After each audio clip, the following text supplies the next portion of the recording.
ದೇಶದಲ್ಲಿ ಕೋಟ್ಯಾಂತರ ಮನೆಗಳನ್ನು ನಿರ್ಮಿಸಲಾಗಿದೆ. ಆದರೆ ಈ ಮನೆಗಳನ್ನು ನಿರ್ಮಿಸಲು ಬಳಸುವ ಸಿಮೆಂಟ್ ಹೇಗೆ ತಯಾರಾಗುತ್ತದೆ ಎಂದು ನಿಮಗೆ ತಿಳಿದಿದೆಯೇ?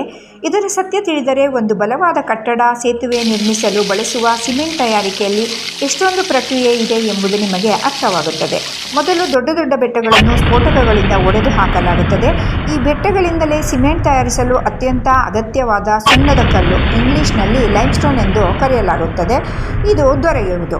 ಸುಣ್ಣದ ಕಲ್ಲುಗಳನ್ನು ಸಣ್ಣ ತುಂಡುಗಳಾಗಿಸಿ ದೊಡ್ಡ ಟ್ರಕ್ಗಳ ಮೂಲಕ ಫ್ಯಾಕ್ಟರಿಗಳಿಗೆ ಸಾಗಿಸಲಾಗುತ್ತದೆ.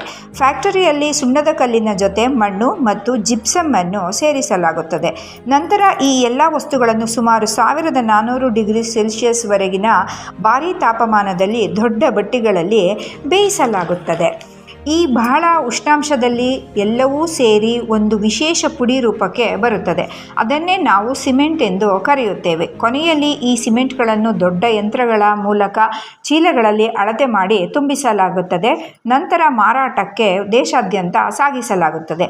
ನಮ್ಮ ಮನೆ ಮತ್ತು ಕಟ್ಟಡಗಳು ದೀರ್ಘಕಾಲ ಬಲವಾಗಿರಲು ಈ ಸಿಮೆಂಟ್ ಬಳಸಲಾಗುತ್ತದೆ. ಇಂತಹ ಅನೇಕ ಉಪಯುಕ್ತ ಮಾಹಿತಿಗಾಗಿ ಒನಂದಾಲ್ ಭರಣಿ ಚಾನಲನ್ನು ಸಬ್ಸ್ಕ್ರೈಬ್ ಮಾಡಿ. ಧನ್ಯವಾದಗಳು.